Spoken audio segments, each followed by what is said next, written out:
Formation Spot Trading épisode 5. On avance énormément avec la formation. Je tiens à remercier tous ceux qui suivent cette formation-ci très attentivement. Si vous découvrez la chaîne à travers cette vidéo, vous êtes sur Light Finance. Ici, on parle essentiellement de crypto-monnaie.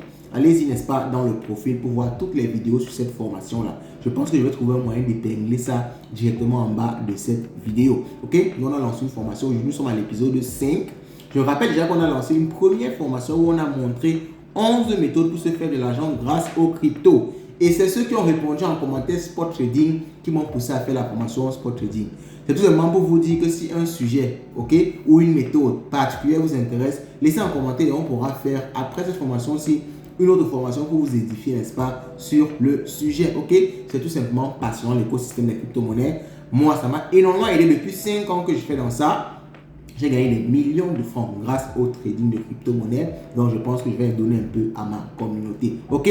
Donc, alors aujourd'hui, qu'est-ce qu'on va voir? On va entrer dans TradingView. Dans l'épisode précédent, on a vu comment on installait ça, comment est-ce qu'on s'inscrivait. Aujourd'hui, on va attaquer l'analyse des graphiques. Ok? Ce sera la partie 1 de l'analyse des graphiques parce qu'il faudra au moins 2 parties pour bien comprendre comment est-ce qu'on analyse les graphiques pour pouvoir, n'est-ce pas, prendre des positions de trading. Ok? Je vais directement dans l'application TradingView pour vous montrer comment ça se passe. Donc, je crois que si vous avez suivi l'épisode précédent, vous avez déjà forcément installé TradingView. Donc, on va sauter toutes les parties, installation, inscription et tout ça. Allez-y voir l'épisode précédent. Ok? Alors, là, vous pouvez voir ici que j'ai mon graphique, j'ai ouvert mon graphique du Bitcoin. Et je vais préciser aussi les formations, c'est des formations format TikTok. Je ne peux pas aller en profondeur de tous les éléments, c'est impossible. Donc, c'est à vous également de faire des recherches et de poser des questions en commentaire si vous avez des difficultés. Vous pouvez également nous rejoindre sur Telegram ou WhatsApp pour aller plus en profondeur. Ok? Je ne peux pas aller dans le fin fond des choses, c'est impossible. Ok? J'essaie tant bien que mal de brosser le panorama et c'est à vous, n'est-ce pas, de faire plus de recherches. Ok, bon, alors voici un graphique par exemple de crypto et ici on a la variation du Bitcoin. Ce qu'il faut déjà comprendre, c'est analyser ce qu'on appelle les bougies. Vous voyez ces différents éléments, ce que vous voyez en vert ou en rouge là, on appelle ça les bougies. Ok, donc je vais vous expliquer déjà dans cette vidéo ce qu'on appelle bougie et comment est-ce que ça fonctionne, qu'est-ce que ça représente exactement.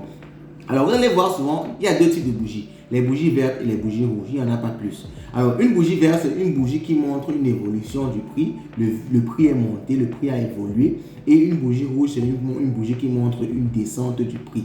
Le prix est plutôt descendu. Ok? Donc, lorsqu'on a une bougie, il y a 4 éléments à savoir par rapport à une bougie.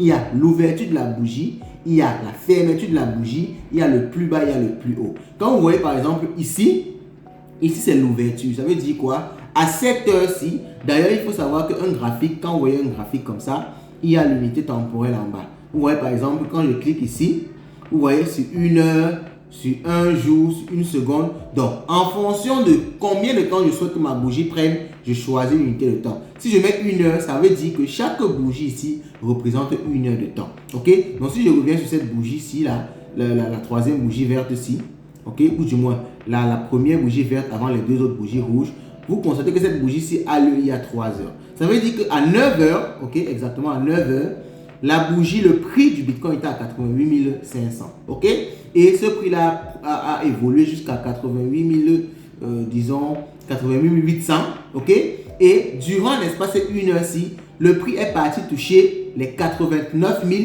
et est encore redescendu aux 88 400. Vous comprenez un peu la logique. Donc, il y a le prix d'ouverture, le prix de fermeture qui est là en haut, il y a le prix maximal qu'on est allé toucher, il y a le prix minimal qu'on allait toucher. Ce sont les 4 éléments qu'il faut savoir sur une bougie. Donc, dans la vidéo aujourd'hui, il faut déjà retenir 2 éléments. Comment est-ce qu'une bougie est constituée et les unités temporelles sur TradingView. On va se retrouver dans la partie 2 où cette fois-ci, je vais aller encore beaucoup plus en profondeur avec l'analyse des graphiques pour pouvoir prendre une décision de trading.